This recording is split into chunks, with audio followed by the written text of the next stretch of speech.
हाँ तो भाई जय हिंद दोस्तों। इस सीरीज़ की आपकी सेकंड क्लास है। लास्ट क्लास में हमने यूक्लिड डिवीजन लेमा और यूक्लिड डिवीजन एल्गोरिदम को डिस्कस किया था और थोड़ा बहुत बेसिक्स भी देखा था कि नंबर सिस्टम किस तरीके का होता है, किस किस तरीके के नंबर्स होते हैं। आज की क्लास में हम एक और तरीका देखने वाले हैं एचसीएफ और एलसीएम को फाइंड आउट करने का। इसको बोलते हैं प्राइम फैक्टराइजेशन या फिर fundamental theorem of arithmetics.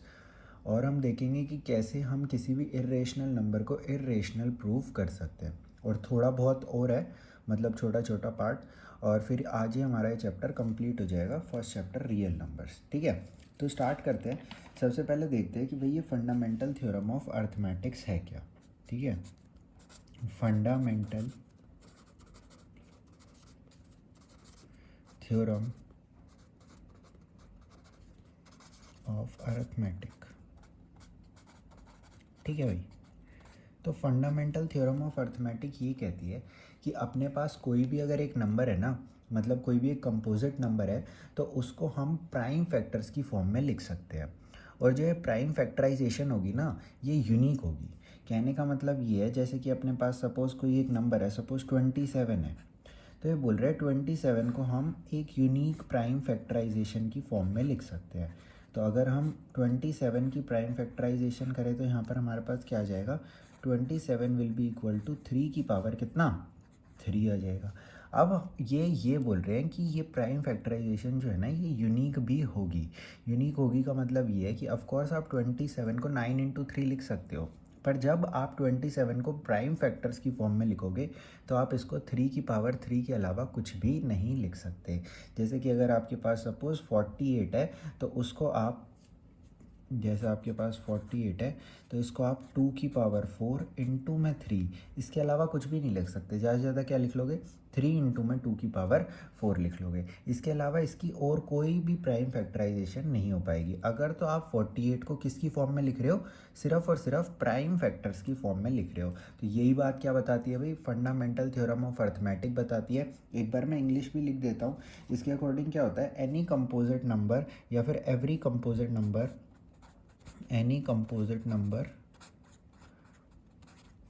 can be written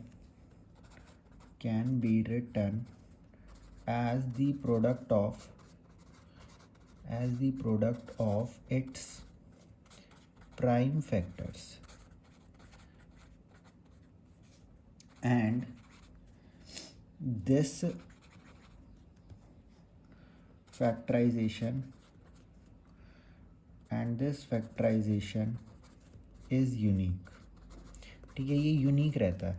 अब ऑर्डर ऑफ अकरेंस आगे पीछे ज़रूर हो सकता है कि 3 आगे आ जाए, 2 की पावर 4 पीछे चले जाए, पर ये जो हमारे पास जो एलिमेंट्स रहेंगे वो यही रहेंगे। एक 2 की पावर 4 रहेगा और दूसरा क्या रहेगा, 3 रहेगा। अगर मैं एक 48 यानी कि एक कंपोजिट नंबर का मैं प्राइम फैक्टराइजेशन करना चाहता हूँ, अब इस फंडामेंटल थ्योरम ऑफ अर्थमेटिक्स का इस्तेमाल करके हम क्या निकालेंगे, हम एक तो निकालेंगे भाई एलसीएम और एक निकालेंगे एचसीएफ निकालेंगे।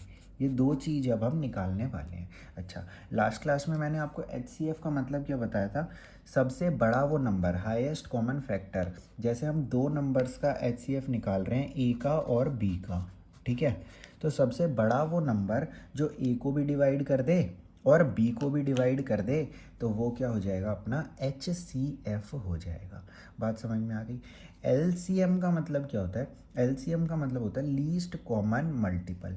अब हमको सबसे एलसीएम निकालते समय सबसे छोटा वो नंबर चाहिए जो ए की भी टेबल में आता हो और बी की भी टेबल में आता हो। जैसे कि अगर मैं आपसे पूछूं 2 और 3 का एलसीएम क्या है, आप फटाक से बता दोगे क्या है, 6 है, क्योंकि जो 6 है वो 2 की टेबल में भी आता है और 3 की टेबल में भी आता है। इसी तरीके से अगर मैं आपसे पूछूं 3 और 6 का क्या है, आप अगेन 6 ही बता दोगे।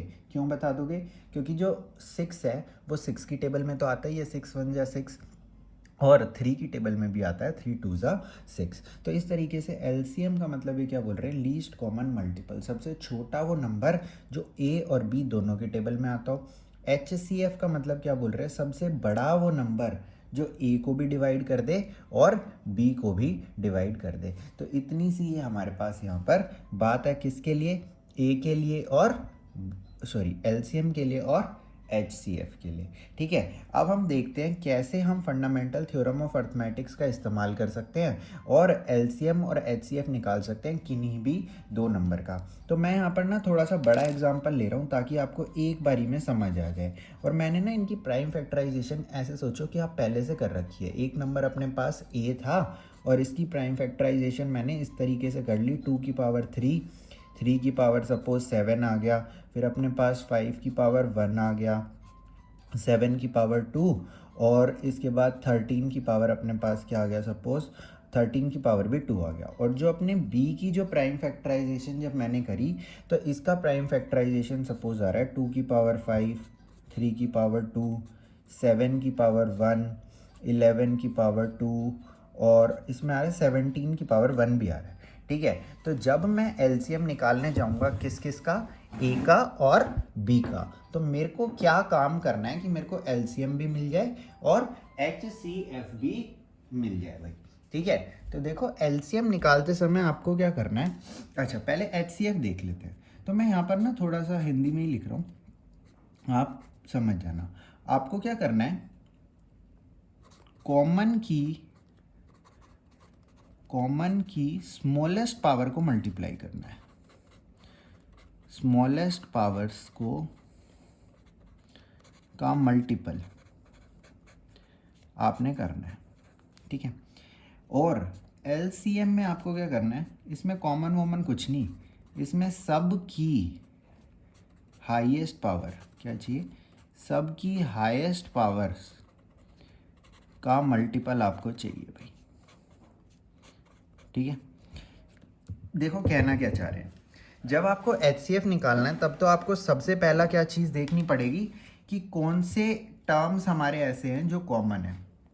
तो देखो 2 इसमें है, 2 इसमें है, तो क्या बोला, कॉमन की स्मॉलेस्ट पावर का मल्टीपल। तो अगर तो देखो मैं A और B का HCF निकालने जाता हूँ, HCF AB will be equal to 2 की पावर, इनमें छोटा कौन सा है, 3 ले लो। ठीक है, फिर कॉमन तो 3 भी है, तो 3 छोटा कौन सा है, 3 की पावर 2, तो 3 की पावर 2 ले लो। फिर 5 तो कॉमन नहीं है पर 7 कॉमन है, तो 7 की पावर 1 ले लो। 11 कॉमन नहीं है, 13 भी कॉमन नहीं है और 17 भी कॉमन नहीं है। तो इस तरीके से हमने यहाँ पर क्या निकाल लिया, HCF निकाल लिया A का और B का, A का और B का। क्या काम हमने किया है, कॉमन की स्मॉलेस्ट पावर का मल्टीपल हमने किया है। जो भी पार्ट्स कॉमन थे, सबसे इंपॉर्टेंट वर्ड क्या है यहाँ पर, कॉमन वर्ड है यहाँ पर। ठीक है, तो सिर्फ कॉमन वाले आपने लेने हैं किसके अंदर, HCF के अंदर। इसके बाद जब हम LCM निकालने जाएंगे किसका, A और B का, तो इसके अंदर क्या लिखा है, सब की हाईएस्ट पावर का मल्टीपल। अब आपको यहाँ पर देखना है कि A और B के अंदर कौन कौन से नंबर प्रेजेंट है। यहाँ पर एक नंबर प्रेजेंट है भाई 2, 2 की हाईएस्ट पावर कितनी है, 5। फिर एक नंबर प्रेजेंट है 3, कॉमन वॉमन देखना ही नहीं है, सब लिखा है, क्या लिखा है, सब। सब की हाईएस्ट पावर का मल्टीपल, सारे के सारे नंबर हमको मांगता है, सारे के सारे नंबर हमको चाहिए और उनकी हाईएस्ट पावर चाहिए। ठीक है, तो 3 है, 3 की हाईएस्ट पावर 7, फिर 5 है, 5 की तो भाई 1 ही है, फिर 7 है, 7 की हाईएस्ट पावर 2 है, देखो ये रही। फिर 11 है, 11 की हाईएस्ट पावर कितनी है, 2 है। 13 की हाईएस्ट पावर क्या है, 2 है। फिर 17 की भी हाईएस्ट पावर 1 है। ठीक है, तो यहाँ पर हमको ये नहीं देखना कौन सा कॉमन है या कौन सा कॉमन नहीं है, हमें क्या चाहिए, हमें सब के सब नंबर चाहिए यहाँ पे और सब की भी हाईएस्ट पावर चाहिए। जो कॉमन है उसके अंदर हाईएस्ट देख लो। अब जो एक में ही प्रेजेंट है, जैसे 17 सिर्फ B में ही प्रेजेंट है, तो इसका तो 17 की पावर 1 हम डायरेक्टली ही लिख लेंगे भाई।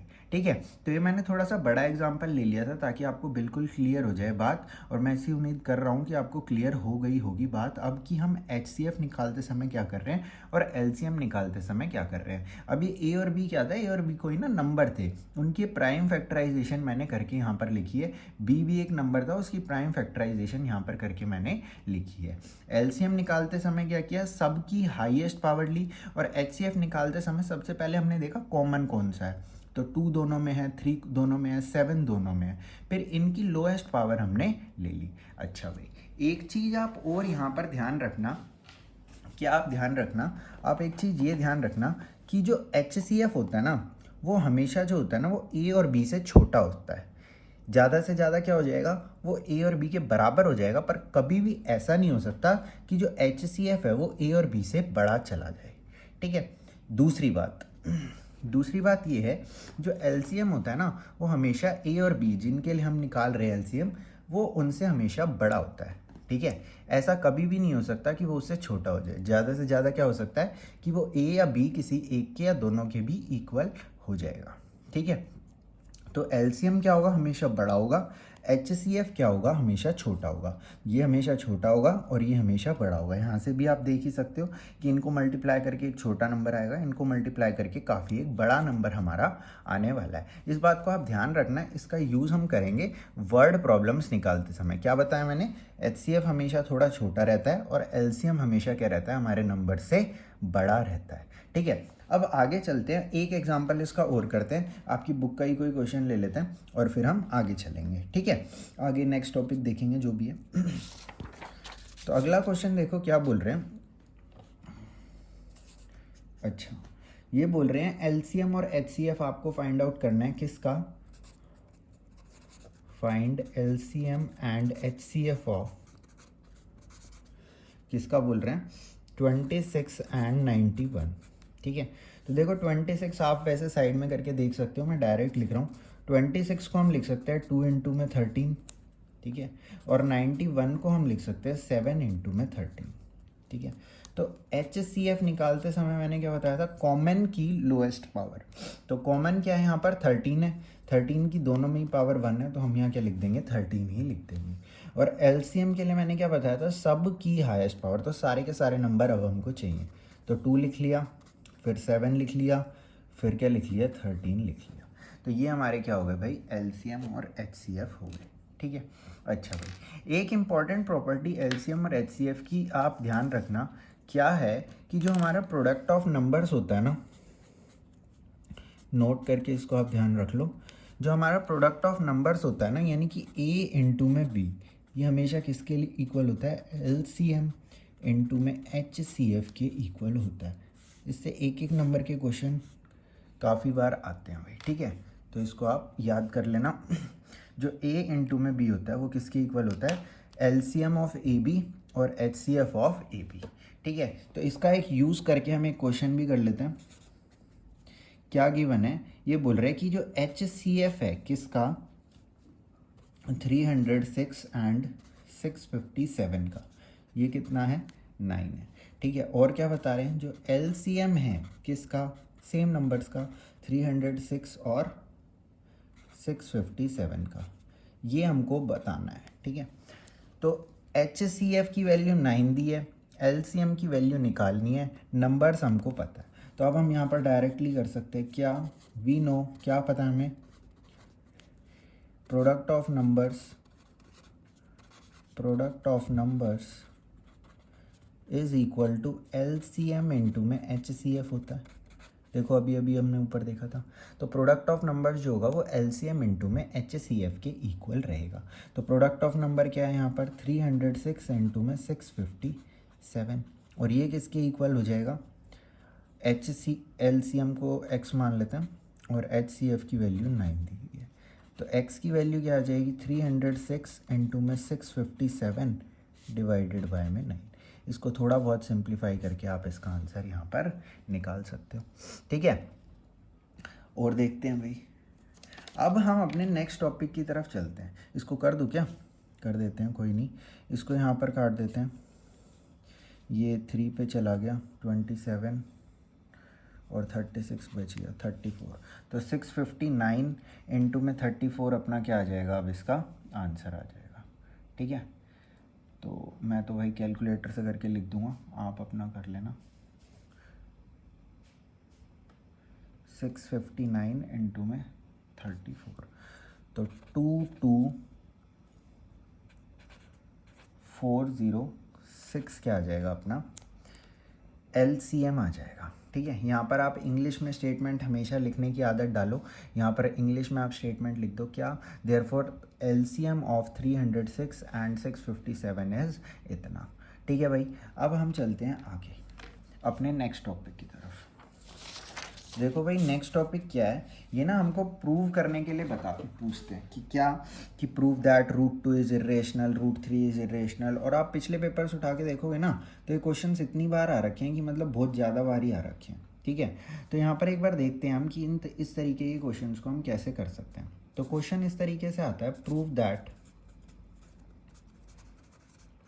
That root 3 is irrational. ठीक है, हो सकता है आपको ये क्वेश्चन थोड़ा बहुत याद करने टाइप लग जाए, ठीक है, पर फिर भी मैं आपको पूरे थोड़े बहुत लॉजिक बताने की इसकी कोशिश करूँगा ताकि आपको ये ध्यान रह जाए आराम से। ठीक है, तो अब यहाँ पर हम देखते हैं कि इस तरीके के क्वेश्चन को कैसे करा जा सकता है। तो सबसे पहले इन्होंने हमको क्या बोला है, रूट 3 को इर्रेशनल प्रूफ करना है। तो हम क्या मान लेते हैं, लेट, उल्टा मान लेंगे हम, root 3 be a rational number. ठीक है, हमने क्या मान लिया, रूट 3 को एक रेशनल नंबर मान लिया।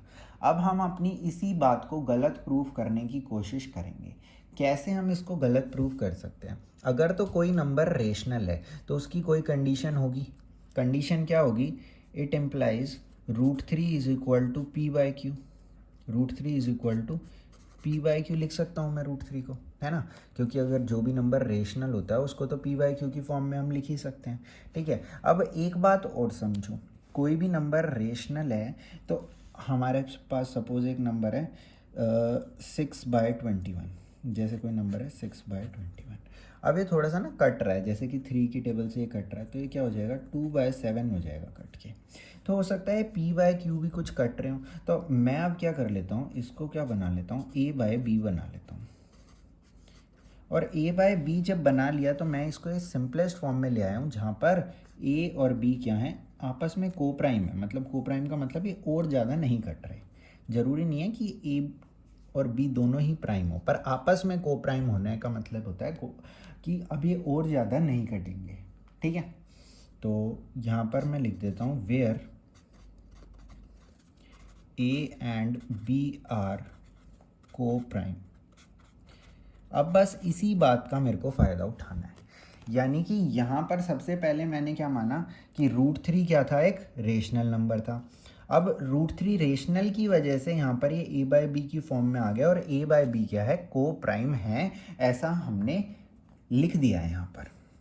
अब अगर तो मैं ये प्रूफ कर पाऊँ कि ए और बी को प्राइम नहीं है, इसका मतलब ये क्या हो जाएगा कि ये ए और बी आया कहाँ से, ए बाय बी आया कहाँ से, यहाँ से, कि रूट 3 क्या था, एक रेशनल नंबर था। तो ये रेशनल वाली बात भी गलत हो जाएगी। अगर ये वाली बात गलत है इसका मतलब ऊपर की भी बात गलत है, और अगर ऊपर की बात गलत है तो ये रेशनल नहीं है, तो क्या हो जाएगा, इर्रेशनल हो जाएगा। तो अब हमारा टास्क यहाँ पर आके स्टक हो गया है कि कैसे मैं इस स्टेटमेंट को कैसे रॉन्ग प्रूफ करूँ। तो देखो भाई कैसे कर सकते हैं। मैं यहाँ पर देखो स्क्वायरिंग बोथ साइड्स कर रहा हूँ, आप इंग्लिश लिख लेना, लिखना स्क्वायरिंग बोथ साइड्स। तो 3 is equal to a square by b square हो जाएगा। ठीक है, तो इसका मतलब b square is equal to a square by 3 हो जाएगा। अब यहाँ पे ना मैं आपको एक छोटी सी बात पहले बता देता हूँ। क्या बता देता हूँ कि अपनी ना एक थ्योरम होती है। थ्योरम क्या होती है कि अगर तो जैसे अपने पास एक कोई भी नंबर है वो किसी प्राइम नंबर से डिवाइड होता है, तो उसका जो स्क्वायर होगा ना वो भी उस प्राइम नंबर से डिवाइड होगा। देखो मैं क्या बोल रहा हूँ, अगर तो 6 3 से डिवाइड होता है, कोई भी एक नंबर किसी एक प्राइम नंबर से डिवाइड होता है, तो मैं ये बोल रहा हूँ कि इस नंबर का स्क्वायर 36 भी 3 से डिवाइड होगा। ठीक है, अगर कोई नंबर किसी एक प्राइम नंबर से डिवाइड होता है, 6 3 से डिवाइड होता है, तो 36 भी उस सेम प्राइम नंबर से डिवाइड होगा, यानी कि उस नंबर का स्क्वायर भी उस सेम प्राइम नंबर से डिवाइड होगा। देखो ऐसा पॉसिबल हो क्यों पा रहा है, हमने यहाँ पर क्या किया, 6 डिवाइडेड बाय 3 किया, और फिर हमने इधर क्या कर दिया, इसकी स्क्वायरिंग कर दी। जब हम स्क्वायरिंग कर रहे हैं तो उसको हम, इसका मतलब 2 बार मल्टीप्लाई कर रहे हैं, सेम नंबर को मल्टीप्लाई कर रहे हैं। तो अब आप यहाँ समझो कि मैं इसको 3 से डिवाइड कर रहा हूँ। अगर ये 6 डिवाइडेड बाय 3 हो रहा था तो अभी भी ये 6 डिवाइडेड बाय ही 3 हो रहा है, बस हमको दिख रहा है कि वो क्या हो रहा है कि 36 डिवाइडेड बाय 3 हो रहा है। काट रहे हैं हम इसको इसी तरीके से। बात समझ में आ गई? तो मैं कह सकता हूँ कि अगर a किसी प्राइम नंबर से डिवाइड होता है तो ए स्क्वायर भी उस प्राइम नंबर से डिवाइड होगा, या फिर अगर ए स्क्वायर किसी प्राइम नंबर से डिवाइड होता है तो ए भी उस सेम प्राइम नंबर से डिवाइड होगा। तो ये बहुत इंपॉर्टेंट बात थी यहाँ पे हमारी, ठीक है। तो अब यहाँ पर देखो जो हमारी कंडीशन ये आ गई है, यहाँ पर देखो क्या हो रहा है, ए स्क्वायर को 3 से डिवाइड किया गया और आंसर क्या आ गया, बी स्क्वायर। इसका मतलब जो ए स्क्वायर है ना वो 3 से डिविजिबल है। तो यहाँ पे मैं लिखूँगा क्या, now as a square is divisible by 3, therefore a will also be divisible by 3, क्योंकि ए स्क्वायर 3 से डिविजिबल था तो ए भी 3 से डिविजिबल होगा। देखो यहाँ वाली बात है कि अगर तो कोई एक नंबर ए किसी प्राइम नंबर से डिविजिबल है तो ए स्क्वायर भी सेम प्राइम नंबर से डिविजिबल होगा। अगर तो ए स्क्वायर किसी प्राइम नंबर से डिविजिबल है तो ए भी सेम प्राइम नंबर से डिविजिबल होगा, ठीक है। तो क्योंकि ए स्क्वायर 3 से डिविजिबल था तो ए भी 3 से डिविजिबल हो गया। अच्छा, आप सोचोगे डिविजिबल कैसे बोल रहे हो, देखो भाई हमने इन दोनों को डिवाइड किया और आंसर अपना क्या आ गया, सिंपल बी स्क्वायर आ गया, यानी कि एक इंटीजर की फॉर्म में अपना आंसर आ गया। तो जब पूरा आंसर ऐसे पॉइंट वॉइंट में कुछ भी नहीं आया और प्लस में जैसे कि वो हमने यूक्लिड डिवीजन लेमा में भी पढ़ा था, रिमाइंडर भी यहाँ पर कुछ नहीं आ रहा, तो इसका मतलब क्या है, कंप्लीटली डिवाइड हो गया है, ठीक है। अच्छा भाई, अब यहाँ पर देखो मैंने क्या लिखा है कि जो ए है ना वो क्या हो गया, 3 से डिवाइड हो गया। अगर तो ए 3 से डिवाइड हो गया तो यहाँ पर क्या आएगा, कुछ क्वेश्चन आएगा और रिमाइंडर क्या आएगा, 0 आएगा, क्योंकि डिवाइड हो गया ना। तो ए को मैं क्या लिख सकता हूँ, 3 टाइम्स ऑफ सी लिख सकता हूँ। ये बात समझ में आ रही है, A is equal to 3 times of C, ऐसे ही लिखते थे हम। तो ए स्क्वायर को मैं क्या लिख सकता हूँ, 9c स्क्वायर लिख सकता हूँ, स्क्वायरिंग बोथ साइड्स, ठीक है। अब देखो इसी बात का हम इस्तेमाल करने वाले हैं यहाँ पर। तो अब मैं क्या लिखूँगा, it implies b square is equal to, ये वैल्यू यहाँ पर डाल रहा हूँ ए स्क्वायर की, 9c स्क्वायर डिवाइडेड बाय में 3, ठीक है। अब अगर मैं इसको थोड़ा सा काट दूँ तो देखो क्या आएगा, ये 3 से कट गया तो b square is equal to 3c square हो गया। इसका मतलब c square is equal to क्या हो गया, बी स्क्वायर डिवाइडेड बाय में 3। देखो जैसी कंडीशन ये ऐसी कंडीशन थोड़ी सी देर पहले भी थी अपने पास। अब की बार मैंने क्या प्रूव कर दिया, ये प्रूव कर दिया कि बी स्क्वायर 3 से डिवाइड हो रहा है, क्योंकि यहाँ पर देखो सिंपल सी स्क्वायर अपना आंसर आ गया, पॉइंट में नहीं है कुछ भी, रिमाइंडर नहीं है कुछ भी, ठीक है। तो अगर तो 3b स्क्वायर को डिवाइड कर रहा है तो 3b को भी डिवाइड करेगा। देखो यहाँ पे अभी हमने समझा था कि अगर तो 6 को कोई प्राइम नंबर 3 डिवाइड कर रहा है तो 36 को भी देखो आराम से वो प्राइम नंबर 3 डिवाइड कर रहा है। ये पॉसिबल कैसे हो पाया, क्योंकि 36 इज़ नथिंग बट 6 इंटू 6, और अगर पहले ये 6 को डिवाइड कर रहा था तो भाई अभी भी तो करेगा। तो यही कहानी यहाँ पर है, ठीक है। पर एक चीज़ ध्यान रखना कि प्राइम नंबर की बात हो रही है यहाँ पर, ठीक है। तो अब यहाँ पे मैं अगेन स्टेटमेंट लिखूँगा, now as b square is divisible by 3, b square is divisible by 3, therefore b will also be divisible by 3, ठीक है भाई। तो अब आप यहाँ पर एक बात समझो, पहले हमने क्या बोला था कि a और b क्या है, को प्राइम है, पर अभी हम यहाँ पर क्या बोल रहे हैं, a is divisible by 3, b is divisible by 3, तो ये तो को प्राइम हुए नहीं। तो अब हम यहाँ पर लिखेंगे कि ये हमारी बातों में ही क्या है, कॉन्ट्राडिक्शन है। यहाँ पे से तो इन दो स्टेटमेंट से, स्टेटमेंट नंबर 1 और स्टेटमेंट नंबर 2 से हमको क्या पता चल रहा है कि a और b का एक कॉमन फैक्टर है जो कि क्या है, 3 है, दोनों को डिवाइड करता है। पर ऊपर हमने क्या कहा था कि ये दोनों को प्राइम है और इनका कोई भी कॉमन फैक्टर नहीं है। तो अब हम यहाँ पर नीचे लिखेंगे, क्या लिखेंगे, अब हम यहाँ पर नीचे लिख लेते हैं, from equation, from statement 1 and 2 we can say that क्या बोल सकते हैं हम, we can say that a and b have a common factor, है ना इनका एक कॉमन फैक्टर, कौन सा, have a common factor 3, but earlier we said that A and B are co-prime, but earlier we said that A and B are co-prime, ठीक है। पहले हमने क्या कहा था कि A और B हैं जो वो co-prime हैं, तो इसका मतलब ये बात तो गलत हो गई, A और B जो हैं वो co-prime तो है नहीं इसका मतलब। तो ये गलती हुई कहाँ से, this contradiction has arisen because of our wrong assumption। क्या assume किया था हमने सबसे पहले, wrong assumption that, क्या assume किया था सबसे पहले, हमने assume किया था let √3 be a rational number। तो अब हम यहाँ पे लिखेंगे because of our wrong assumption that √3 is a rational number, ठीक है। तो फिर आखिरी में क्या लिख दोगे अब आप, देयरफॉर √3 इज इर्रेशनल, ठीक है। ध्यान से समझो दोबारा। सबसे पहले हमने क्या माना, √3 क्या है, एक रेशनल नंबर है।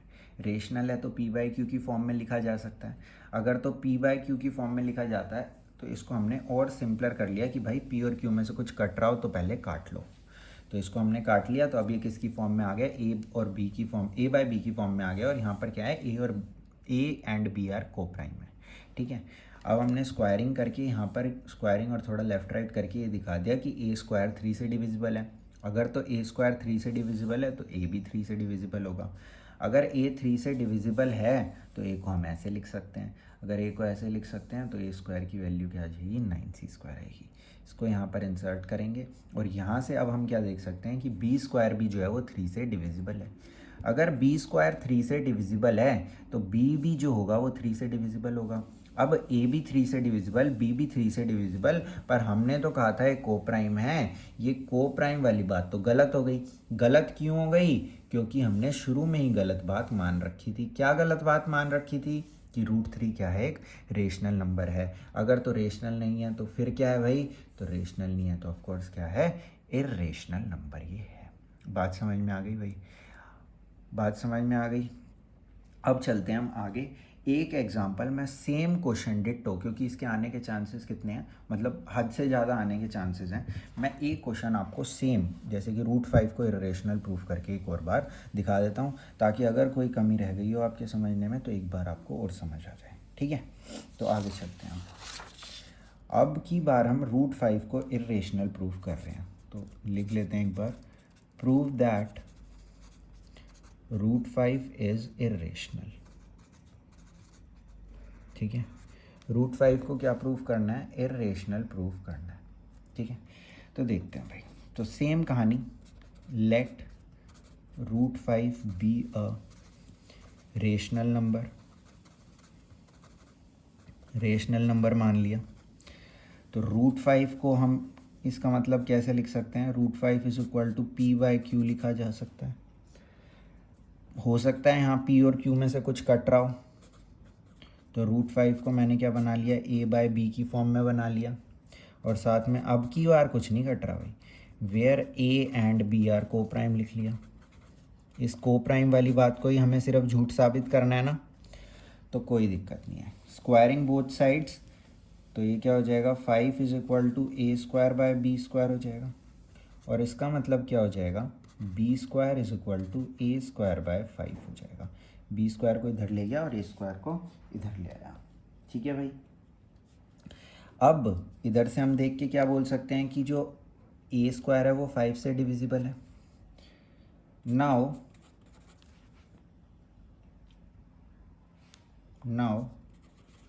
वी कैन से दैट, क्या बोल सकते हैं हम, 5 डिवाइड से स्क्वायर, 5 जो है वो a² को डिवाइड करता है, देयरफॉर 5 will also डिवाइड ए। अगर ए स्क्वायर को डिवाइड कर रहा है तो ए को भी डिवाइड करेगा, क्यों? क्योंकि 5 क्या है, एक प्राइम नंबर है। ठीक है, और अभी हमने देखा था कि ये कैसे पॉसिबल हो पाता है। ठीक है, अब अगर तो ए जो है उसको 5 ने डिवाइड कर दिया, तो डिवाइड करेगा तो यहाँ पर सी आ जाएगा और रिमाइंडर क्या आएगा, 0, क्योंकि डिवाइड कर ही दिया है। तो ए को अब क्या लिख सकता हूँ मैं, 5 टाइम्स ऑफ सी लिख सकता हूँ। इसका मतलब ए स्क्वायर को क्या लिख सकता हूँ, 25c स्क्वायर में लिख सकता हूँ। ठीक है भाई, तो अब चलते हैं यहाँ पर ए स्क्वायर की वैल्यू डाल देते हैं।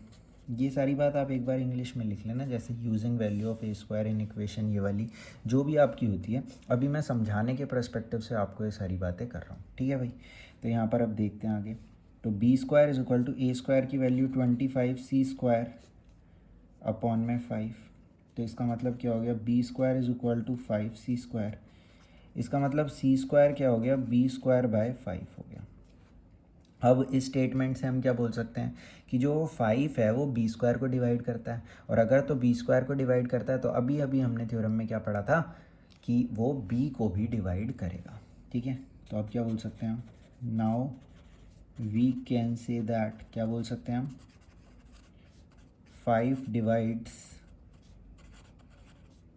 B square, therefore 5 will divide b. अगर बी स्क्वायर को डिवाइड करता है तो वो बी को भी डिवाइड करेगा भाई, है ना। तो ये हो गई 1 और ये हो गई 2। फ्रॉम इक्वेशन 1 एंड 2 हम क्या बोल सकते हैं, जो 5 है वो ए को भी डिवाइड कर रहा है, 5 बी को भी डिवाइड करने लग रहा है। ठीक है, तो अब हम यहाँ पे क्या लिखेंगे, वही अपनी कहानी लिखेंगे। From statement 1 and 2, from statement 1 and 2 we can say that 5 divides both a and b, दोनों को डिवाइड कर रहा है। But earlier we said that, क्या बोला था हमने, a and b are coprime. ठीक है, ए एंड बी क्या है, को प्राइम है। अब लिख दो यहाँ पर, दिस कॉन्ट्राडिक्शन हो गई ना ये बात में। पहले हम कह रहे थे ए और बी को प्राइम है, और यहाँ पर से हम क्या देख रहे हैं कि 5 दोनों को डिवाइड कर रहा है। तो यहाँ लिख दो, दिस कॉन्ट्राडिक्शन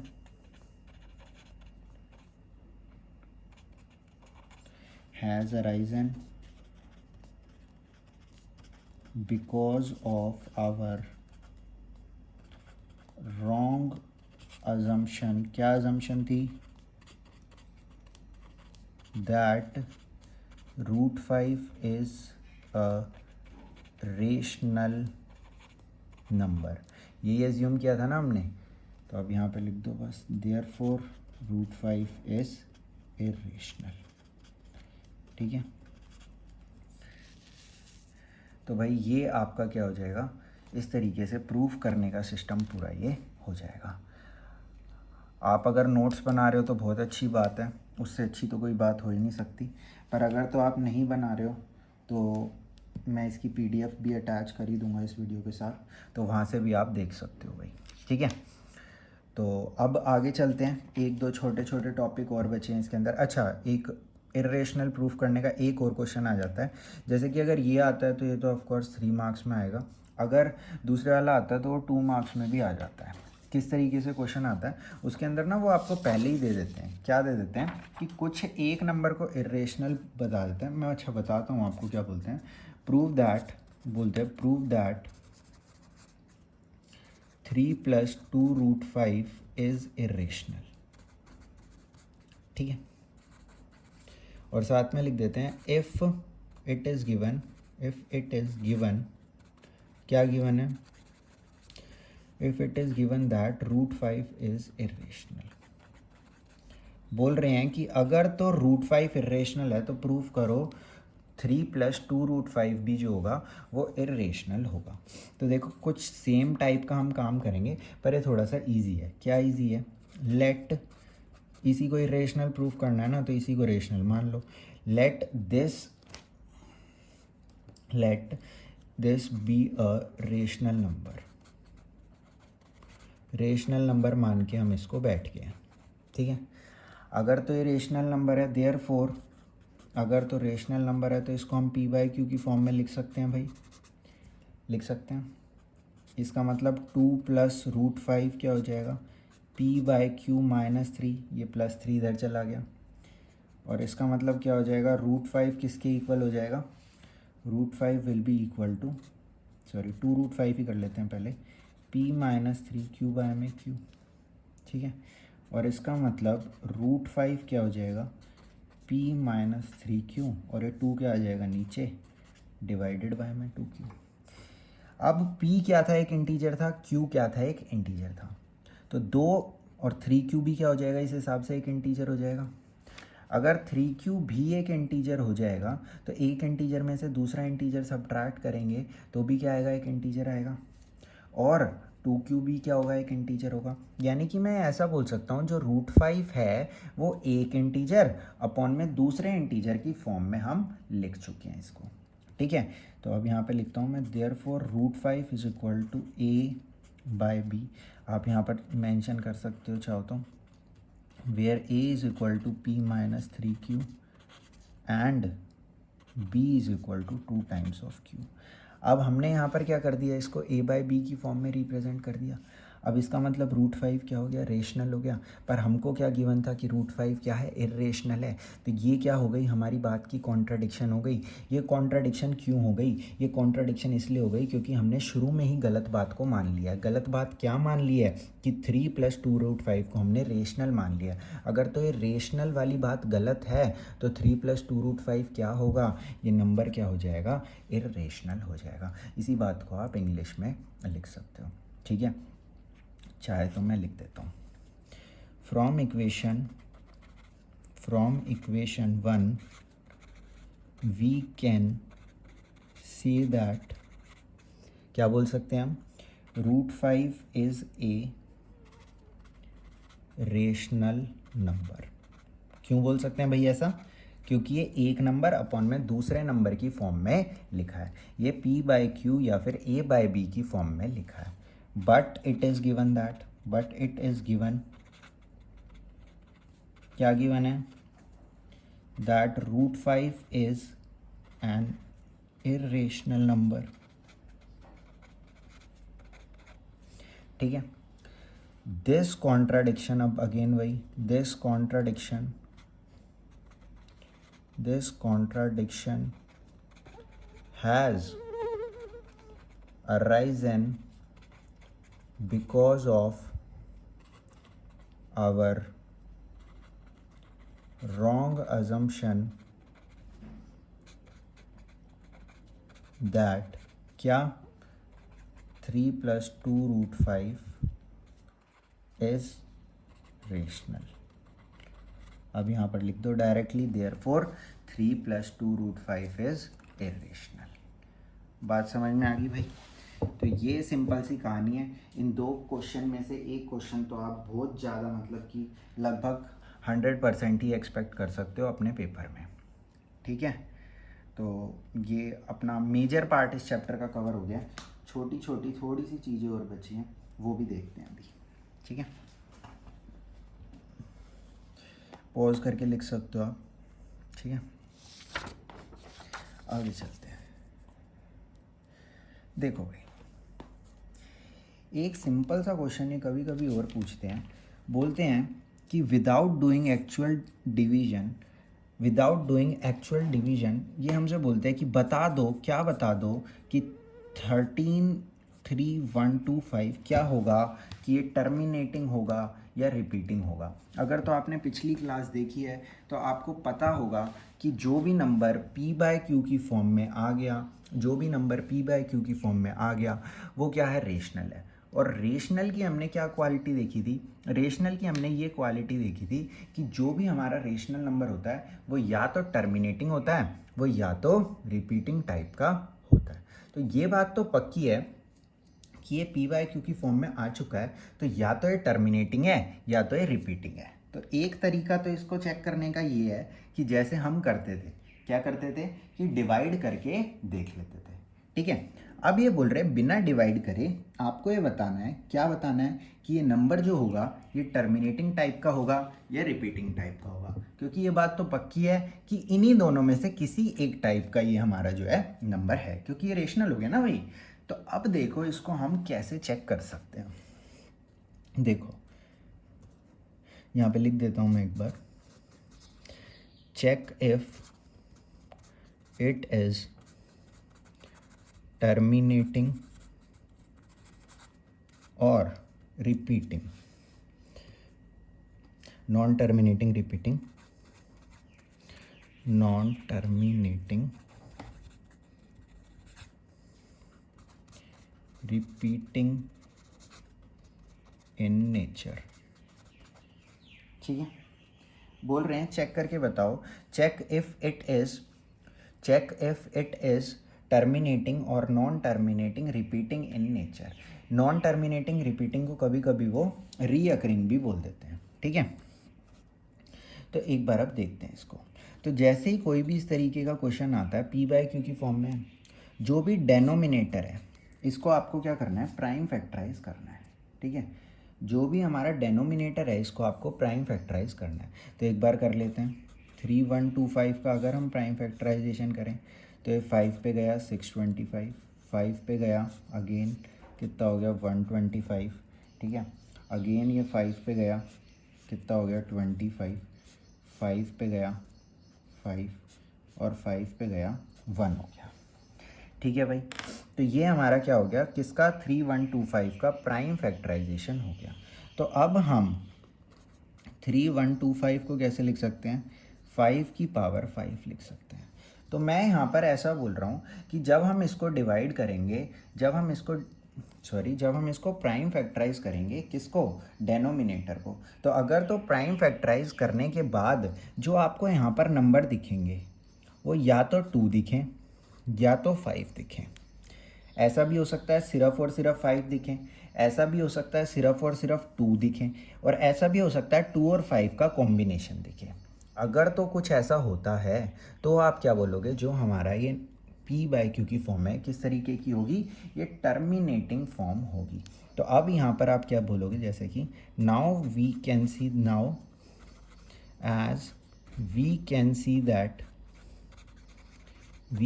दैट क्या देख सकते हैं हम, 3125 इज ऑफ द फॉर्म, कौन सी फॉर्म में है ये, 2 की पावर m इंटू में 5 की पावर n, देयरफॉर 13 बाय में 3125 विल बी टर्मिनेटिंग।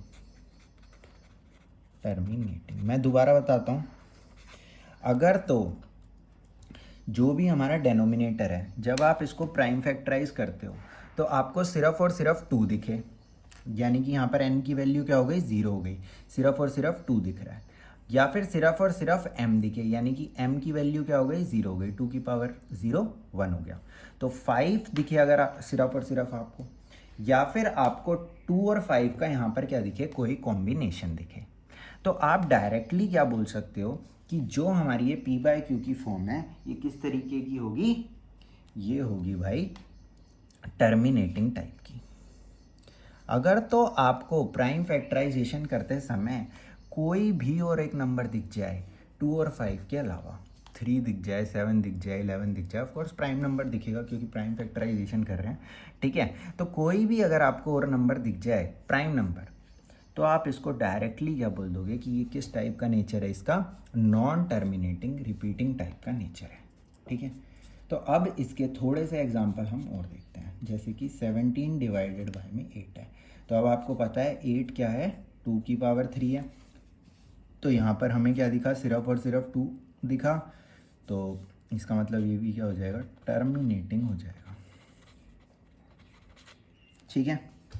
तो ये भी क्या हो जाएगा, टर्मिनेटिंग हो जाएगा। अगला देखते हैं, ये 64 डिवाइडेड बाय में 455। अब 455 का एक बात तो पक्की है कि यहाँ पर 5 तो आना ही आना है, फिर भी हम एक बार प्राइम फैक्टराइजेशन करके देख लेते हैं ताकि हम 455 की एक्चुअल फॉर्म लिख पाएँ। तो ये 5 पे गया 91, 7 पे जाएगा 13, 13 पे जाएगा 1। ठीक है, तो अब हम यहाँ पर देख सकते हैं क्या कि 455 can be written as 5 into में 7 इंटू में 13। और जब हम यहाँ पर देख सकते हैं कि यहाँ पर अब यहाँ पर लिख देंगे now as 455 is not in the form of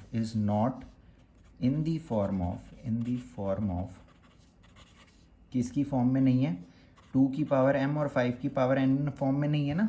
therefore 64 divided by में 455 विल बी, कैसा नेचर हो जाएगा इसका, will be repeating in nature.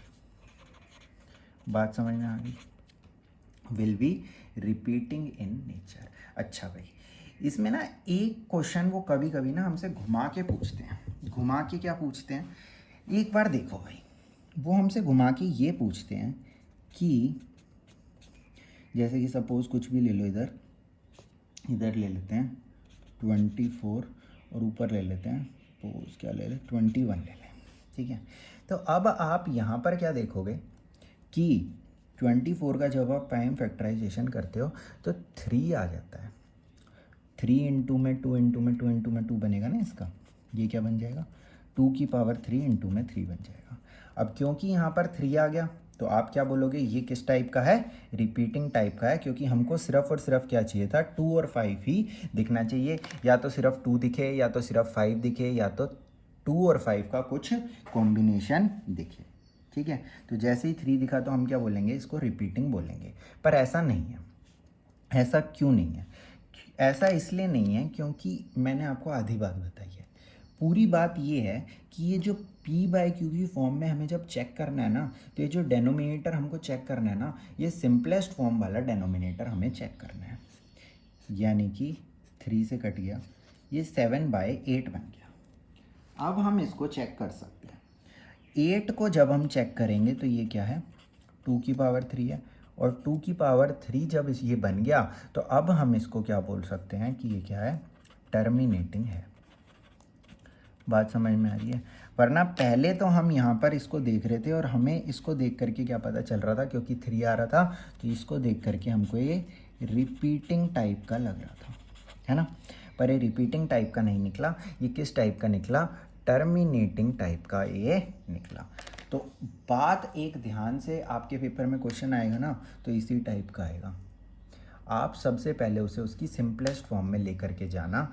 जब वो सिंपलेस्ट फॉर्म में पहुंच जाए तब आप देखना डेनोमिनेटर को। अगर डेनोमिनेटर के प्राइम फैक्टराइजेशन में आपको सिर्फ और सिर्फ 2 और 5 या फिर 2 और 5 का कोई कॉम्बिनेशन दिख रहा है तो आप उसको टर्मिनेटिंग कह देना, अदरवाइज उसको रिपीटिंग कह देना, अगर आपको और कुछ भी दिखता है 2 और 5 की अलावा।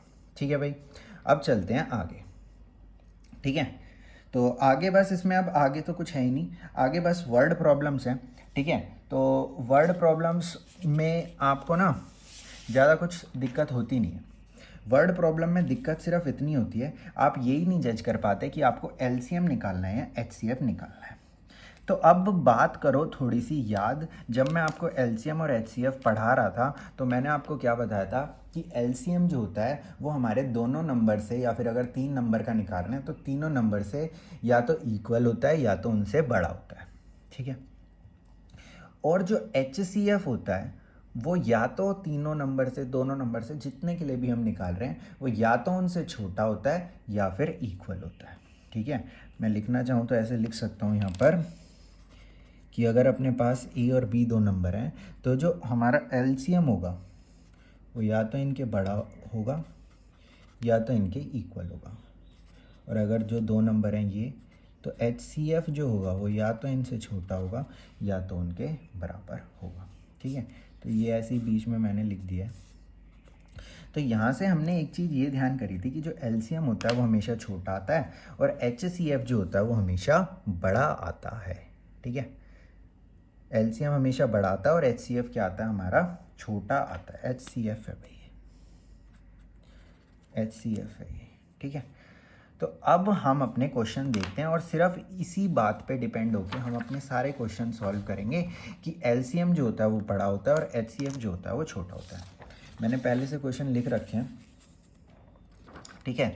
तो बस थोड़ा सा इन वर्ड प्रॉब्लम्स को हम समझने की कोशिश करेंगे और काम एक ही करना है। देखो अगर हम इस क्वेश्चन को ध्यान से पढ़ें तो इसमें 2 नंबर्स हैं। कौन से 2 नंबर हैं? एक तो 18 है और एक 12 है। या तो हमें इसका एलसीएम निकालना है या तो हमें इसका एचसीएफ निकालना है। अब बात आकर के यहाँ अटक जाती है कि एलसीएम निकालें या एचसीएफ निकालें। तो इसके लिए एक बार क्वेश्चन को हम पढ़ते हैं। There is a circular path around a field. Sonia takes 11 minutes to drive one round of the field and Ravi takes 12 minutes for the same. Suppose if both of them starts at the same point at the same time and go in the same direction, after how many minutes will they meet again at the starting point? तो ये बोल रहे हैं एक circular park है, तो सोनिया उसका जो पूरा का पूरा चक्कर है वो 18 मिनट्स में लगाती है और रवि उसका पूरा का पूरा चक्कर 12 मिनट्स में लगाता है। अब ये दोनों एक ही जगह से स्टार्ट होते हैं और उस पार्क का चक्कर लगाने लग जाते हैं।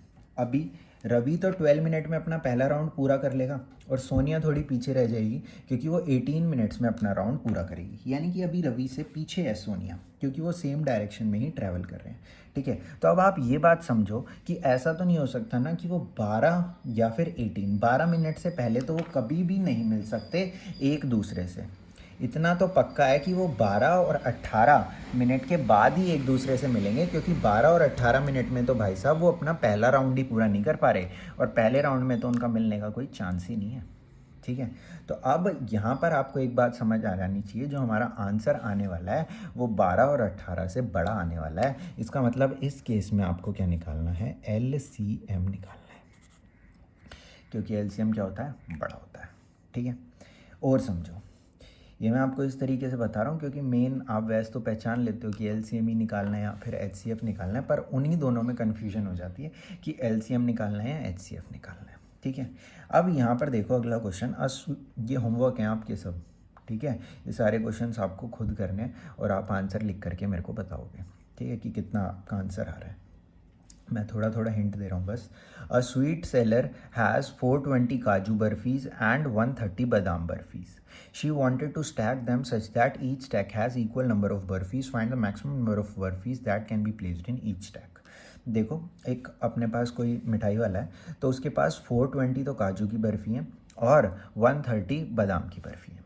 अब ये ना इनकी पाइल बनाना चाहता है, मतलब एक के ऊपर एक के ऊपर एक इस तरीके से ये रखना चाहता है कि कुछ जैसे सपोज़ 5 काजू की बर्फ़ी और 5 बादाम की बर्फ़ी, इस टाइप में ये मतलब थोड़ा पहाड़ टाइप में एक के ऊपर एक बनाना चाहता है। तो ये पूछ रहा है कि ये कितनी बर्फ़ियाँ मैक्सिमम रख सकता है उस पहाड़ में, ये कितनी बर्फ़ियाँ मैक्सिमम रख सकता है उस पहाड़ में, अगर तो वो इक्वल नंबर ऑफ बर्फीज रखना चाहता है बोथ टाइप्स की, ठीक है। तो यहाँ पर आप एक बात समझो कि जो एक स्टैक में बर्फ़ी आएंगी वो ऑफ कोर्स लेस होंगी, तो यहाँ पर आपको क्या निकालना है? HCF निकालना है। इसी तरीके से आप बाकी के दोनों क्वेश्चंस भी ट्राई करेंगे, ठीक है भाई। मैं थोड़ा सा ऊपर कर देता हूँ, वैसे तो मैं PDF भी डालूंगा इसकी, कोई टेंशन की बात नहीं है। तो आप बाकी के दोनों क्वेश्चन में भी अपने आप से सेम सवाल पूछना कि जो आंसर आएगा वो क्या बड़ा आएगा या फिर छोटा आएगा, ठीक है भाई। Thank you. नेक्स्ट क्लास में आपसे मिलते हैं और नेक्स्ट क्लास में नेक्स्ट चैप्टर स्टार्ट करेंगे। इस चैप्टर में इतना ही है। थैंक यू भाई।